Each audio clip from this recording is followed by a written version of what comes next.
सबको जय मसीह की। मैं prophet Malkit happy family ministry से परमेश्वर की हजूरी में आप सबका स्वागत करता हूं। और आज फिर मैं आपके बीच में हाजिर हूं परमेश्वर का नया वचन लेकर, नया कलाम लेकर। और जैसे कि आपने पढ़ लिया होगा कि आज जो वचन का टाइटल है, जो अपने अपने पापों को मान लो। और ये वचन मुझे कल रात को पवित्र आत्मा ने मुझे दिया और आज फिर पवित्र आत्मा की अगुवाई से वही वचन लेकर मैं आपके बीच में आज फिर हाजिर हूं। और मेरा विश्वास है कि आज जितने जन ये वचन सुनेंगे, आप जरूर इस वचन के द्वारा जरूर बदल जाएंगे और तरक्की करेंगे। हालेलुया। और अभी मैं लाइव हूं तो मुझे आप सबके कमेंट दिख रहे हैं, मैं सबके कमेंट पढ़ रहा हूं और वचन के बाद मैं सबके लिए प्रार्थना भी करूंगा। और वचन शुरू करने से पहले हम छोटी सी प्रार्थना में जरूर जाएंगे, रेगुलर प्रार्थना की तरह। आंखों को बंद करें, बाइबल को हाथ में पकड़ो, वचन के लिए प्रार्थना करें। पवित्र आत्मा जी, मैं आपका दास आज के वचन के लिए प्रार्थना करता हूं। जितने भी जन आज का ये वचन सुने, इनकी जिंदगी में बड़ा बदलाव आ जाए और ये अपने अपने पापों को मान लें, स्वीकार कर लें और इनके पाप माफ हो जाएं। आज के वचन के द्वारा ये बदल जाएं। आज के वचन के द्वारा इनकी जिंदगी, इनका मोहल्ला, इनका एरिया चेंज होने पाए। जहां कहीं भी ये वचन पहुंचे, उनका हार्ट परिवर्तन हो जाए। यीशु मसीह के सामर्थी नाम में मैं प्रार्थना मांगता हूं, आमीन आमीन। हालेलुया। और जैसे मैं अभी आपके बीच में प्रार्थना कर रहा था वचन के लिए, शुरू करने से पहले छोटी सी प्रार्थना कर रहा था, तो पवित्र आत्मा ने मुझे बताया अभी अभी कि ये जो वचन है ना, जो वचन आप सुन रहे हैं, जो बाइबल की किताबें, बुक्स हैं, और ये कोई मामूली लिखत नहीं है, ये कोई आम लिखत नहीं है। और इसको लिखने के लिए काफी टाइम लगा है। जो पत्रियां बाइबल के अंदर लिखी हुई हैं, जो परमेश्वर की स्पिरिट के द्वारा जिन सेवकों ने लिखी हैं, बड़े उनके ऊपर प्रेशर रहा लोगों का जब वो लिख रहे थे। कुछ लोगों को मारा गया, कुछ बाइबल का लेखकों को, यीशु मसीह के चेले को। ये बड़ी खास पत्रियां हैं। आज आप नॉर्मली इस बाइबल को पकड़ के परमेश्वर का वचन पढ़ सकते हैं, लेकिन उस टाइम बड़ी प्रॉब्लम के अंदर रह के जी बाइबल लिखी गई है। जो लिखने वाले थे उनके ऊपर बड़ा प्रेशर होता था कि आप यीशु मसीह के विषय में कुछ भी नहीं बोल सकते, कोई प्रचार नहीं कर सकते। बड़ा कुछ हुआ है और ये मुझे पवित्र आत्मा अभी गाइड कर रहा है। जैसे मैंने वचन शुरू करने से पहले प्रार्थना करी, ये कोई मामूली लिखत नहीं है। इसके लिए लोगों को कौन बहाया गया है लिखने के लिए। बड़ा दंगा फसाद हुआ है। शैतान ने पूरी जोर लगाया कि इसको रद्द करने के लिए वचन को, लेकिन परमेश्वर की सामर्थ के द्वारा ये लिखा गया है और बड़ा कीमती। एक एक शब्द, एक एक लाइन, एक एक बिंदु बड़ी कीमती है। और अब आप समझ लेना इसकी, आप वचन की वैल्यू क्या समझते हो। और मैं फिर बोल रहा हूं कि जैसे अपने वचन में पढ़ लिया होगा कि अपने अपने पापों को मान लो। और ये वचन मुझे कल रात को आया, मैं पहले बता चुका हूं। और वचन में हम सबसे पहले जो मुझे परमेश्वर ने आयत बताई, हम वो ही खोलेंगे। हम अभी पहले यशाया की किताब खोलने जा रहे हैं। यशाया, उसकी 1 अध्याय, उसका 18 आयत को पढ़ेंगे। यशाया की किताब, उसका पहला अध्याय, उसकी 18 आयत को पढ़ने जा रहा हूं। और यहां पे लिखा हुआ है कि यहोवा कहता है, आओ हम आपस में वाद विवाद करें, तुम्हारे पाप चाहे लाल रंग के हो तो भी वह हिम की नाई उलझे हो जाएंगे, और चाहे अगवानी रंग के हो तो भी ऊन के समान श्वेत हो जाएंगे। और इस वचन का मतलब क्या है? इस वचन का मतलब ये है, परमेश्वर इस वचन के द्वारा बताना चाहता है कि आपके पाप जितने मर्जी सख्त हैं, जितने मर्जी गंभीर हैं, मीन्स बड़े ज्यादा हैं, फिर भी आपके पाप माफ हो जाएंगे अगर आप इसको मान लेते हो तो। और अगर हम इसको नॉर्मल लैंग्वेज में, आम भाषा में, हम पंजाबी की बात करें तो अभी मेरा मन कर रहा है कि इस वचन को मैं आज पंजाबी में भी जरूर पढ़ूं, और शायद ही 1 और उसकी 18 मैं पंजाबी में पढ़ रहा हूं। ਇਹਦੇ 'ਚ ਲਿਖਿਆ ਹੋਇਆ ਕਿ ਹੁਣ ਆਓ ਆਪਾਂ ਆਪਸ ਵਿੱਚ ਮਸਲਾ ਸੁਲਝਾ ਲਈਏ। ਯਹੋਵਾ ਕਹਿੰਦਾ ਕਿ ਭਾਵੇਂ ਤੁਹਾਡੇ ਪਾਪ ਸੁਰਖ ਲਾਲ ਹੋਣ, ਉਹ ਬਰਫ਼ ਜਿੰਨੇ ਚਿੱਟੇ ਹੋ ਜਾਣਗੇ, ਭਾਵੇਂ ਗੂੜੇ ਲਾਲ कपड़े वर्गे होण, वो ऊन वर्गे हो जाएंगे। और परमेश्वर क्या बोलता है? आपस में मसले सुलझा लीजिए। यहोवा कहता कि तुम्हारे पाप कितने भी ज्यादा क्यों ना हो, कितने भी अनलिमिटेड पाप क्यों नहीं है, लाल कितने भी ज्यादा क्यों ना हो चुके हैं, वो बर्फ की तरह सफेद हो जाएंगे, वो एक ऊन की तरह, एक रूह की तरह सफेद, सारा कुछ मीन साफ हो जाएगा, रेज कर दिया जाएगा, आपकी गंदगी साफ कर दी जाएगी, बिल्कुल आपको पवित्र बना दिया जाएगा अगर आप इनको मान लेते हो तो। परमेश्वर जी चाहता है कि हम इसका फैसला कर लें। हम पहले, प्रॉब्लम कहां पे है? प्रॉब्लम यह है कि दुनिया में बहुत सारी चीजें मिल जाती हैं, बहुत कुछ आपको मिल सकता है, आप चाहो तो बड़ा कुछ हो सकता है, लेकिन एक चीज है जो हमें नहीं मिलती, ज्यादातर लोगों को नहीं मिलती। वो कौन सी चीज है? वो ये है कि अपनी गलती किसी को नहीं मिलती। बहुत कम लोग हैं धरती के ऊपर जिनको अपनी गलती मिल जाती कि हाँ मैं यहां पे गलत हूं, मैंने ये पाप किया हो, मैंने ये मिस्टेक करी हुई है। दुनिया में बहुत कुछ मिल जाएगा आपको, फाइंड करोगे तो मिल जाएगा, जोर लगाओगे तो मिल जाएगा, लेकिन एक ये चीज बड़ी मुश्किल मिलती है कि अपनी गलती, खुद की गलती कि मैंने यहां गलती की, ये बड़ी मुश्किल मिलती है। मीन्स कहने का मतलब है अपनी गलती नहीं मिलती, बाकी सब कुछ मिल जाता है। अगर जिस बंदे को अपनी गलती मिल जाएगी, हां मैं यहां पे गलत हूं, तो परमेश्वर ये बोलता है कि हम आपस में ये प्रॉब्लम का सलूशन कर लेते हैं कि जितने भी आपके पाप हैं, जितनी भी बड़ी से बड़ी गलती, हम आपकी वो गलती, आपका पाप वो माफ करना चाहते हैं, वो पूरा साफ कर देंगे, रेज कर देंगे, खत्म कर देंगे। और प्रॉब्लम यहां पे है कि लोग अपनी गलती को स्वीकार नहीं करते, मानते नहीं है, और जब तक वो गलती को मानते नहीं, स्वीकार नहीं कर लेते, तो परमेश्वर ऐसे तो माफ करने नहीं वाला। फिर परमेश्वर खुद बोल रहा है कि आओ आपस में ये इसका सॉल्यूशन कर लेते हैं, इस मसले को सुलझा लेते हैं, इनको माफ कर देते हैं, आपको बरी कर देते हैं, आपके ऊपर जो सजा आने वाली, समस्या आने वाली, छुटकारा मिल जाएगा आपको। लेकिन प्रॉब्लम यह है कि लोग मानना नहीं चाहते, अपनी गलती स्वीकारना नहीं चाहते। उनको सब दुनिया की गलतियां मिल जाएंगी, लेकिन अपनी गलती उनको कभी नहीं मिलती। इसीलिए मैं ऐसे लोगों को जानता हूं, इसीलिए वो आत्मा से डिस्कनेक्ट हो जाते हैं। फिर आत्मा से डिस्कनेक्ट होने का मतलब क्या है? आत्मा से, कुछ लोग मैंने ऐसे देखे हैं, उनकी गलती करने के बावजूद भी, सबके सामने आने के बावजूद भी वो मानते नहीं, चाहे कुछ भी हो जाए। उनको लगता है कि हमने कहां गलती करी है, हमने ये ऐसे कैसे कर लिया, मैंने तो ये कुछ किया ही नहीं। आदम और हवा को देखो, उसने एक बाइबल के मुताबिक ये फल ही खाया था ना, एक फल खाने से उसके ऊपर, आदम और हवा के ऊपर कितनी, दुनिया के ऊपर कितना सारा सजा आई कि नहीं आई।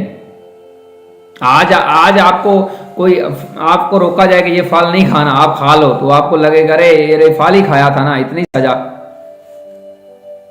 इतनी सजा क्यों? एक एक नबी आया जिसको बोला गया परमेश्वर ने कि आपने किसी के घर में खाना नहीं खाना, और खाना खाया और वचन तोड़ा और परमेश्वर ने उसको खत्म किया। आपकी जगह कोई होता ना तो उसने बोलना अरे खाना खाने से बंदा मार देता है परमेश्वर, ये किस तरह का परमेश्वर है। जो व्यक्ति बाइबल से जुड़े हुए पढ़ रहे हैं लगातार उनको पता है कि परमेश्वर का काम करने का तरीका किस तरह है। उन लोगों को लगता है ये छोटी सी गलती करी, ये थोड़ा ना परमेश्वर देखेगा, इसको मानने की क्या जरूरत है, ये कोई बड़ा काम किया क्या मैंने, कानून तो तोड़ा लेकिन वो सोचता है कि हमने ये बड़ा कोई काम किया है, हमने कोई बड़ी मिस्टेक नहीं करी। अगर बड़ी भी करते हैं फिर भी लोग मानते नहीं। फिर उनको ये हमेशा उनके माइंड में ये रहता है, जो इस गलतफहमी में रहते हैं कि परमेश्वर मेरे साथ ही चल रहा है, मैं शुरू से परमेश्वर के साथ जुड़ा हुआ हूं, अब भी परमेश्वर मेरे साथ ही है, मुझे कोई फर्क नहीं पड़ा। जिस व्यक्ति ने मेरी प्रोफेसी करी है, जिस व्यक्ति ने मुझे बताया कि यहां पे गलत हो, वो गलत हो सकता है, मैं थोड़ा ना गलत हो सकता हूं। लोग इस गलतफहमी में जीते हैं, लेकिन उनको ये नहीं पता होता कि परमेश्वर का आत्मा तो उनको कब का छोड़ चुका है, परमेश्वर तो उनके साथ है ही नहीं है। फिर जितनी मर्जी ये पिक्चरें डाल नेट के ऊपर, ये यीशु मसीह के सॉन्ग लगा रहे हैं, कुछ भी कर लो, परमेश्वर ने तो आपको छोड़ दिया है, उसने तो आपको रिजेक्ट कर दिया अपने नबी को ऊपर प्रकट करके या किसी और नबी को ऊपर प्रकट करके। फिर लोगों की नजरों में भरधर्मी लोग बनना चाहते हैं कि हम तो अभी भी यीशु मसीह के साथ कनेक्ट हैं। अपनी सुनो मेरी बात, जब परमेश्वर आपसे कनेक्ट था, आप उस टाइम की गतिविधियां जो परमेश्वर के साथ आपकी बनती थी, उस टाइम वो डायरी खोल के देख लो। और जब परमेश्वर गलती करने के बाद परमेश्वर ने आपको रिजेक्ट कर दिया, अब की जिंदगी की डायरी खोल के देख लो, तो आपको पता चल जाएगा कि किसी टाइम परमेश्वर आदम और हवा से सीधी बातें करता था, लेकिन जैसे ही उन्होंने मिस्टेक करी, पाप किया, गलती करी, तो उन बातें नहीं करना चाहता। पिछली शुरुआती हिस्ट्री देख लो, जब परमेश्वर को आपने मानना शुरू किया, यीशु मसीह को मानना शुरू किया, तो परमेश्वर आए दिन आपकी प्रोफेसी करता होगा, आए दिन आपसे बातें करता होगा, पवित्र आत्मा आपके घर में विजिट होता होगा, एक नबी आपके घर में आता होगा, बहुत सी बातें करता होगा परमेश्वर। लेकिन जैसे ही आपने रूल कानून तोड़े, पाप किया, गलती करी और उसको माना नहीं है, और आज की हिस्ट्री देख लो, क्या आपके साथ परमेश्वर बातें कर रहा है? क्या आपकी प्रोफेसी रोज हो रही है? किसी टाइम आपको घंटों परमेश्वर आपसे बातें कर रहा था और आज नहीं कर रहा है, इसका मतलब यह हुआ कि परमेश्वर ने आपको छोड़ा हुआ है, वो आपके साथ नहीं है। पुरानी हिस्ट्री में छोटी सी छोटी बात आप ऐसी बातें करता था जैसे एक सगा भाई अपने दूसरे भाई से करता है, लेकिन आजकल नहीं कर रहा। तो इसका मतलब यह हुआ कि परमेश्वर ने आपको छोड़ दिया है। कारण क्या है? आपने मिस्टेक करी, पाप किया। वो किया ठीक है, वो बाइबल के नबी कईयों ने करी, हो गया, लेकिन तो मानते नहीं, प्रॉब्लम है। मैंने थोड़ा ना किया, मैं लोगों को कि हम ना परमेश्वर को मूर्ख बना लेंगे, या हम अपने अगुवे को, प्रॉफिट को, एक बड़े दास को मूर्ख बना लेंगे, या हम वचनों को मूर्ख बना लेंगे कि वचन पता नहीं ये मेरे ऊपर थोड़ा लगता है, ये कोई और वचन खोल के अपने माइंड को, अपने हार्ट को, अपने दिल को तसल्ली देनी शुरू कर देंगे लोग वचन पढ़ पढ़ के। परमेश्वर ने बोला कि मैं तुम्हारे साथ ही रहूंगा, परमेश्वर ने बोला कि बड़ा कुछ होने वाला है, वो वचन फिर ज्यादा याद आएंगे। लेकिन वो वचन तो याद आते ही नहीं है जो गलती करने के ऊपर जो वचन आपके ऊपर लागू होते हैं, वो वचन तो याद आते ही नहीं है। हाँ, मान लो आपने गलती करी, कोई मिस्टेक करी, पाप किया, परमेश्वर ने आपको छोड़ दिया, और फिर वही वचन उठा के पढ़ी जाना, मैं तुम्हारे सदा साथ हूं, मैं तुम्हारे सदा साथ हूं, मैं तुम्हारे सदा साथ हूं। अरे वो यहोशुआ को परमेश्वर ने कहा है, मूसे को कहा है, अब्राहम को कहा है, आपको थोड़ा ना कहा है। आप उनकी वचन की कॉपी कट करके अपनी पिक्चरों को ऊपर लगा रहे हो, सॉन्ग लगा रहे हो, मैं तुम्हारे साथ हूं, मैं तुम्हारे साथ हूं। ये तो गलत है ना। वो परमेश्वर ने मूसा को कहा था, अब्राहम को कहा था, यहोशुआ को कहा था, एलिया को कहा था, यीशु मसीह को कहा था, उनको कहा है। वो उनकी लाइनी की कॉपी कट करके अपनी पिक्चरों को ऊपर लगाने का क्या मतलब है? आपको तो परमेश्वर ऑलरेडी छोड़ चुका है, पहले उसने छोड़ दिया। आपकी गलती के कारण आपको तो उसने रिजेक्ट कर दिया, अपने दायरे से उसने हटा दिया, निकाल दिया। कारण क्या है? आपने स्वीकार नहीं किया कि मैंने गलती करी है। जब तक आप स्वीकार नहीं कर लेते तो परमेश्वर भी आपको माफ नहीं करने वाला। मैं सच बोल रहा हूं। परमेश्वर का दिमाग किस तरह काम करता है? अगर मान लो आपने किसी के साथ बुरा किया है तो आप ये नहीं अपनी रजाई में छुप के बोल सकते कि परमेश्वर मैंने उस बंदे को माफ बुरा बड़ा बड़ा बड़ा उल्टा सीधा कहा, मुझे माफ कर दो। सीधा परमेश्वर को नहीं कह सकते। परमेश्वर ये चाहता है कि उसी बंदे के सामने जाओ जिसके साथ तुमने पंगा लिया, उसके सामने बोलो कि मुझे माफ कर दो, मुझे अब पता चल गया, मुझे माफ कर दो। ये असल माफी होती है। ये नहीं आपने किसी के साथ पंगा ले लिया, कोई गलती कर दी, उसको उल्टा सीधा कर दिया, परमेश्वर ने आपको चेतावनी दे रहे तुमने सही नहीं किया, तुम अपनी रजाई में मुंह छुपा के बोल रहे हो कि परमेश्वर मुझे माफ कर दो, मैंने उसके खिलाफ कुछ किया। ऐसे नहीं काम चलने वाला। जब तक उसके पास जाते नहीं हो जिस बंदे से तुमने पंगा लिया है, मैं सच बोल रहा हूं, तब तक तुम्हारी माफी स्वीकार नहीं की जाएगी।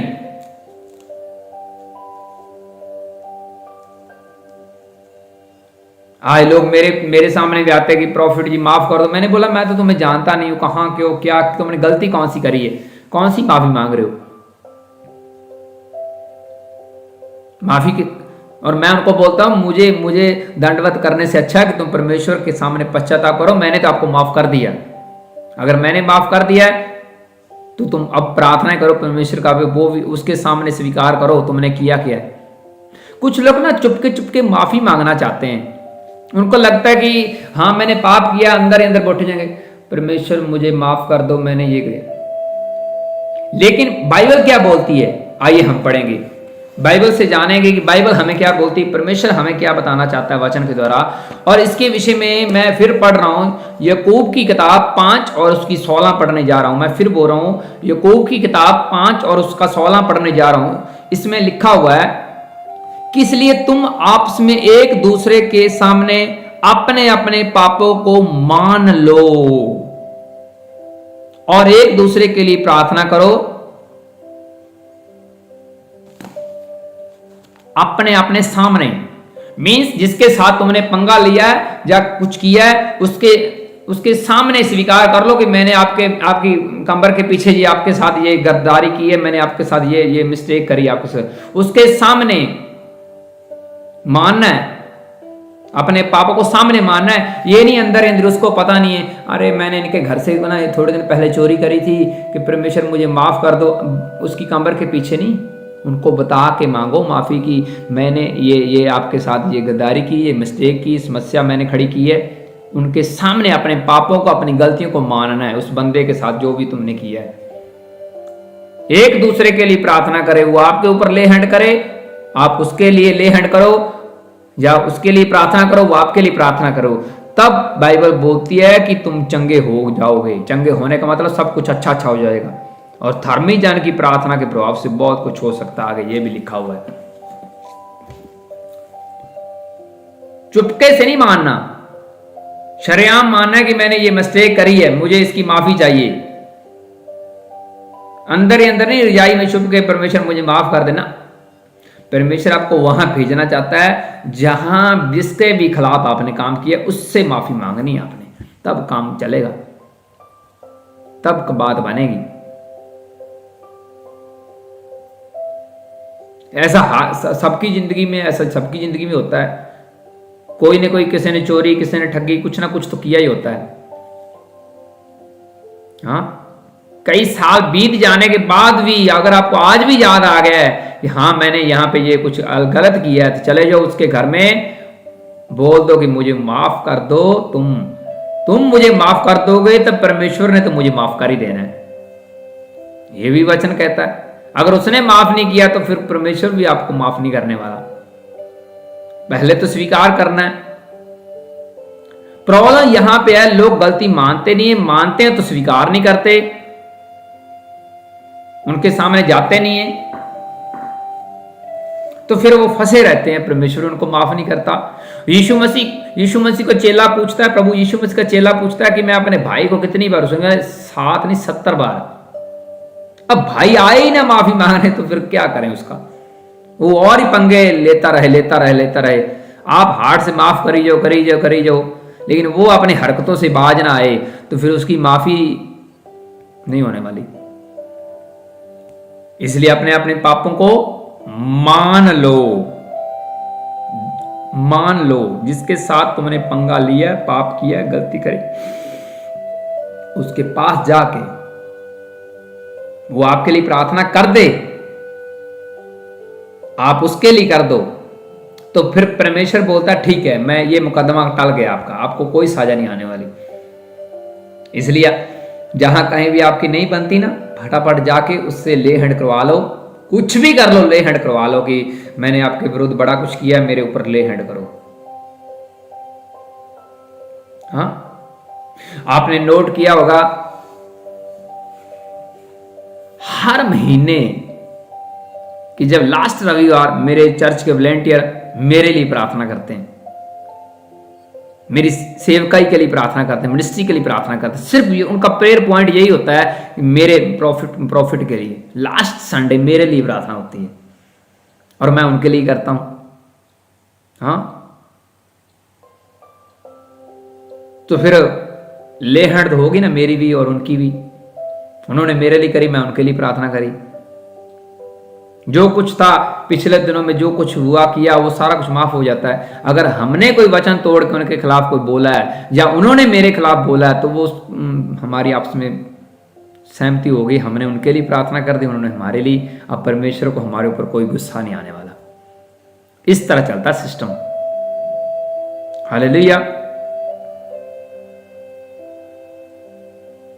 मैं सच बोल रहा हूं, अभी मैं आपसे बातें कर रहा हूं तो पवित्र आत्मा मुझे बोल रहा है कि जो व्यक्ति गलती मानते नहीं है, उनको लगता है कि इसके साथ मैंने पंगा लिया, अब इसके सामने नहीं मैंने जिंदगी में आना, तो फंसे रहोगे। मैं सच बोल रहा हूं, मुसीबत में फंसे रहोगे। कभी वो ब्लॉक से बाहर नहीं आने वाला। आत्मा से आपका संपर्क टूट जाएगा, आपको समझ नहीं आएगी मैंने जाना किधर है, आना किधर है, जब तक आप उसी बंदे, उसी व्यक्ति के सामने माफी नहीं मांग लेते जहां पे आपने पंगा लिया है। तो आपको लिए प्रार्थना करे तो काम बन जाएगा। आपने देखा होगा जब पौलुस, जो सौलस इसे बोलते हैं, जो प्रभु यीशु मसीह जब उनको स्वर्ग से दिखाई दिया तो उसकी आंखें अंधी हो गई थी, और उसके बाद यीशु मसीह ने बोला कि सेवक, एक परमेश्वर के सेवक जन के पास जाओ, वो आपके ऊपर ले हैंड करेगा, आपकी आंखों के लिए प्रार्थना करेगा, तब आपकी आंखें खुलेंगी। पौलुस और सौलस जो था, जब वो अत्याचार कर रहा था क्रिश्चियन लोगों के ऊपर, सेवकों के ऊपर, तो परमेश्वर की एक लाइट उसके ऊपर आई बड़ी, प्रभु यीशु मसीह का आत्मा उसके सामने चमका, तो वो गिर गया और उसकी आंखें धुंधली हो गई, रिजेक्ट हो गया, ब्लाइंड हो गया। परमेश्वर ने ऐसा नहीं बोला कि ठीक है अभी आप गलती मान ली ना, ठीक है अभी की गलती मान ली, अब तुम आगे से ऐसा नहीं करना। उसने बोला ठीक है, ये आंखें अंधी रहेंगी जब तक तुम एक सेवक से प्रार्थना नहीं करवा लेते, तब तक ये आंखें नहीं खुलेंगी। यीशु मसीह ने जिनके ऊपर अत्याचार कर रहा था उनसे, उन सेवकों से, उन लोगों से प्रार्थना करवाने को बोला कि चाहो चले जाओ, ये कायदा कानून पूरा करो, तब आपकी माफी और आपकी आंखें खुल जाएंगी। खुद नहीं, उसने अपने आप बोला ठीक है अभी, ठीक है अब ऐसे काम चल जाएगा। हाँ, यीशु मसीह के पास अथॉरिटी है, वो कुछ भी कर सकता है, वो आपके पाप माफ कर सकता है अगर उसके आपके सिस्टम के अंदर, उनके वचनों के अंदर आप आ जाएंगे। तो मैंने पिछले दिनों में बताया कि यीशु मसीह पापियों को नाश करने नहीं आया, बचाने आया है। इसलिए आपका जितना भी बड़ा पाप है, जितनी भी बड़ी गलती है, यशायाह की किताब हमें बताती है कि वो साफ हो जाएंगे, प्योर हो जाएंगे, कंप्लीट हो जाएंगे, रेज किए जाएंगे, क्लीन हो जाओगे। पर इस मसले को, इस उलझन को, इस पाप के सिस्टम को, इस गलतियों के सिस्टम को मानने से, स्वीकार करने से काम चलेगा, पश्चाताप करने से काम चलेगा। अदरवाइज जहां कहीं मर्जी चले जाओ, जिधर मर्जी चले जाओ। हाँ, परमेश्वर ने याकूब के साथ ही रहना, ईसाऊ के साथ नहीं। परमेश्वर ने हाबल की साइड लेनी, काइन की नहीं। जब तक काइन, परमेश्वर ने बोला किसको? काइन को, कि तुम ये काम छोड़ दो, अच्छे काम करो, तुम्हारे साथ भी अच्छा अच्छा होगा। ऐसे नहीं परमेश्वर किसी की साइड हो जाता जब तक वो व्यक्ति वचनों में उनके कानून के अंदर नहीं आ जाता। ऐसे नहीं बड़ी ब्लेसिंग किसी को मिल जाती कि सपने में सोते सोते परमेश्वर उसके सामने प्रकट हुआ, बड़ा कुछ दे के चला गया। उसने पीछे कुछ ना कुछ तो ऐसा किया ही होगा, कुछ ना कुछ तो ऐसा किया है, बाकियों से अलग किया है, इसीलिए उसकी ब्लेसिंग अलग है, अलग है। सब जगह कॉपी भी काम नहीं आती। कुछ लोग सेम सेम कॉपी करते हैं, कॉपी से भी सारा काम नहीं चलने वाला। हाँ, मसीह में की गई मेहनत कभी व्यर्थ नहीं जाती। मेहनत तो करनी पड़ेगी। हालेलुया। मेहनत करने का मतलब क्या है? प्रार्थना का मैं जिक्र कर रहा हूं, प्रार्थना की मैं बात कर रहा हूं, वचन की मैं बात कर रहा हूं, फास्टिंग प्रेयर की मैं बात कर रहा हूं। इसलिए अलर्ट रहो। और जैसे ही मैं अभी आपसे बातें कर रहा हूं तो पवित्र आत्मा मुझे सेंस कर रहा है और मुझे बता रहा है कि आपकी प्रार्थनाओं के द्वारा बड़े बड़े रोगी चंगे होने वाले हैं। ये यूट्यूब के द्वारा बड़ी बड़ी समस्याएं, कैंसर की बीमारियां उड़ने वाली हैं। ये लाइव प्रार्थना के द्वारा, मैं सच बोल रहा हूँ, ये मुझे पवित्र आत्मा मुझे सेंस कर रहा है और आने वाले दिनों में आपको रिजल्ट दिख जाएगा। लोग बोलेंगे हमने यूट्यूब पे वचन सुना था, प्रार्थना रिसीव करी थी, हमारा कैंसर उड़ गया। कभी चर्च भी नहीं आए, पहली बार सीधा गवाही देने आएंगे, टेस्टिमनी देने आएंगे। देख रहे ना, सच बोल रहा हूं, ये पवित्र आत्मा मुझे अभी सेंस कर रहा है। जो कभी मिनिस्ट्री के अंदर, चर्च के अंदर विजिट नहीं हुए, सिर्फ यूट्यूब से उन्होंने सुना, वचन सुना, स्वीकार किया, गलती को माना और उसके बाद परमेश्वर चंगा कर दिया, वचन हो गए। जैसे किया परमेश्वर को याद किया, कोई इसमें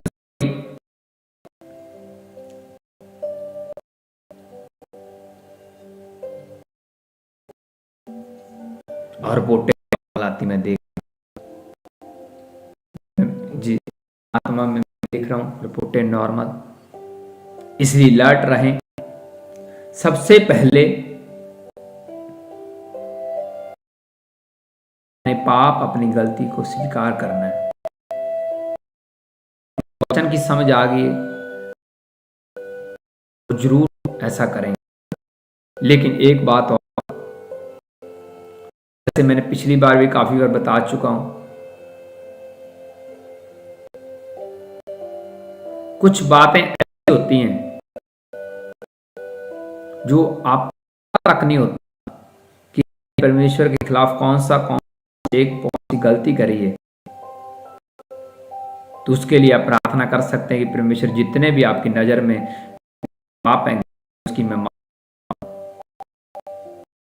और सेकंड, अगर आपने मान लिया परमेश्वर ने आपको माफ किया, गलती की माफी मांगने की जरूरत नहीं है। अगर बार बार उस गलती की माफी मांगते रहोगे, आपको विश्वास माफ हो चुके हैं, विश्वास ही नहीं किया, जो इस बात का विश्वास ही नहीं किया तो परमेश्वर आपके लिए फिर कैसे काम करेगा। आपकी गलती थी, आपकी गलती परमेश्वर ने माफ कर दी है, अब एक ही रट्टा लगा के रोज बैठे रहो मुझे माफ कर दे, मुझे माफ कर दे। परमेश्वर बोले मैं तो कब का माफ कर चुका हूं, तुम फिर वही हरकतें, फिर वही माफी, रोज रोज माफी मांग रहे हो। तुम करना क्या चाहते हो? तुम्हें विश्वास नहीं किया। इसलिए माफी भी एक सिस्टम के मुताबिक मांगी जाती है। ये नहीं कि एक माफ़ी होने के बाद भी उसको रट्टा लगा के बैठ जाओ कि मुझे तो माफ़ी मिली नहीं है, मैंने तो माफ़ी लेनी है। परमेश्वर बोले मैं तो माफ़ करना चाहता हूँ, तुम तो विश्वास ही नहीं करना चाहते। विश्वास तो फिर करना पड़ेगा ना, परमेश्वर मुझे आज वचन के बाद माफ़ कर रहा है। जब मैंने पाप को मान लिया है, अब मुझे मेरा पाप माफ़ हो चुका है, जब हो जाएगा, रोज ही यही यूट्यूब वचन सुन के यही प्रार्थना शुरू कर दो, मुझे माफ़ कर दे, मुझे माफ़ कर दे, मुझे। परमेश्वर बोले तुम माफ़ हो ही नहीं सकते, तुम्हें विश्वास ही नहीं आ रहा। हम तो पूरी तैयारी करके बैठे हैं आपको माफ करने के लिए, लेकिन तुम तो अपना पाप को रोज ही मानी जा रहे हो, रोज ही मानी जा रहे हो। हाँ, इसलिए अलर्ट रहें, जहां से निकले दोबारा उस स्थिति में ना जाएं। और जिस पाप में, जिस गलती में, उसका प्रेयर पॉइंट आप बनाओ और उसकी प्रेयर पॉइंट के लिए आप मजबूती में रहो। हालेलुया। और मेरा विश्वास है कि आज का वचन के द्वारा आप जरूर बदल गए होंगे और बदल जाएंगे। आंखों को बंद करें, वचन के लिए प्रार्थना करें। पवित्र आत्मा जी, मैं आपका दास आज के वचन के लिए प्रार्थना करता हूँ। जितने भी लोगों ने सुना, स्वीकार किया, ये अपनी अपनी गलती मानने पाए, पापों को स्वीकार करें एक दूसरे के सामने और एक दूसरे के लिए प्रार्थना करें और ये पूरी तरह क्लीन हो जाए, साफ हो जाए। ये आपका वचन, आपका वायदे हैं परमेश्वर हमारे साथ। आज की वचन के द्वारा ये बदल जाएं, ये 100 गुना फलों को लेकर आएँ और ये फल हमेशा हमें इनके ऊपर बने रहें। यीशु मसीह के सामर्थ्य नाम में मांगते हैं, आमीन आमीन आमीन, हालेलुया। और मेरा विश्वास है कि आज फिर इतना अद्भुत वचन सुन के, जहाँ कहीं भी लोग सुन रहे हैं, देख रहे हैं, बहुत से लोग हमारी कलीसिया सुन रही हैं और ये वचन उनके हार्ट को छू चुका है। उनकी ज़िंदगी, उनका जीवन जरूर परिवर्तन हो जाएगा इस वचन के द्वारा, ये मेरा विश्वास है, हालेलुया। और जैसे कि मुझे पिता आत्मा ने मुझे बताया कि बहुत से लोग इस वचन की सुनने के बाद, प्रार्थना को रिसीव करने के बाद लोग गवाहियाँ देने आएंगे, टेस्टिमनी देने आएंगे कि हमने YouTube सुना था। YouTube देख लेना, इतना मशहूर होने वाला ये काम। लोग बोलेंगे हमने YouTube से देखा, YouTube से। चर्च तो कभी आए नहीं, मिनिस्ट्री के अंदर आए नहीं, सिर्फ सीधा टेस्टिमनी, गवाही देने आए। ऐसा होने वाला है, मैं सच बोल रहा हूँ। आइए हम सब प्रार्थना करें, सिरों को झुकाएं, आंखों को बंद करें।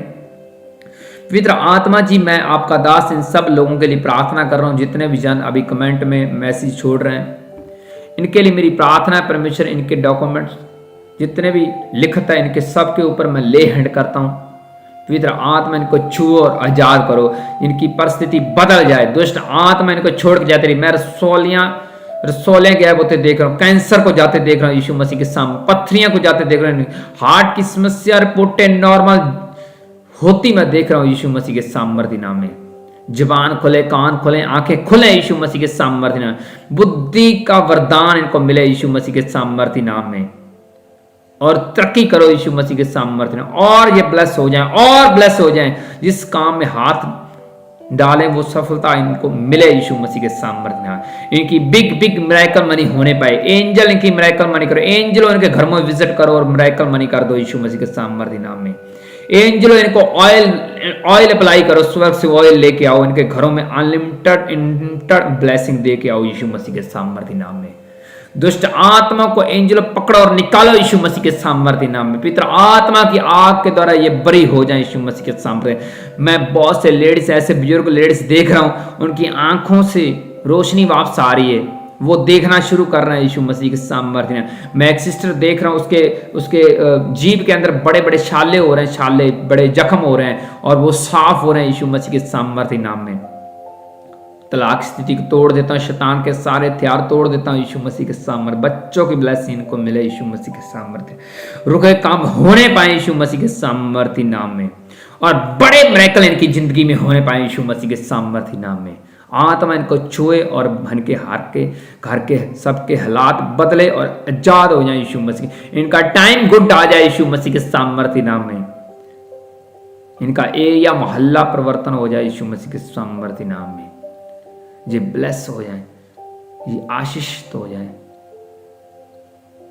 ये बदल जाए। यीशु मसीह का हार्ट इनकी जिंदगी में काम करे।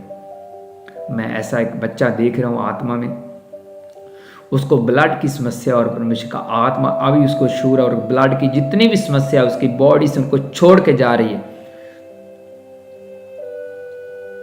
परमेश्वर का आत्मा बच्चों के साथ हो, जो स्टूडेंट पढ़ाई कर रहे हैं उनकी स्टडी के लिए मेरी प्रार्थना है। जो पढ़ नहीं पा रहे वो और पढ़ें, उनका दिमाग बुद्ध स्टडी में लगे, पढ़ाई में लगे, तरक्की करें, अपने मोहल्ले एरिया का नाम चमकाएं।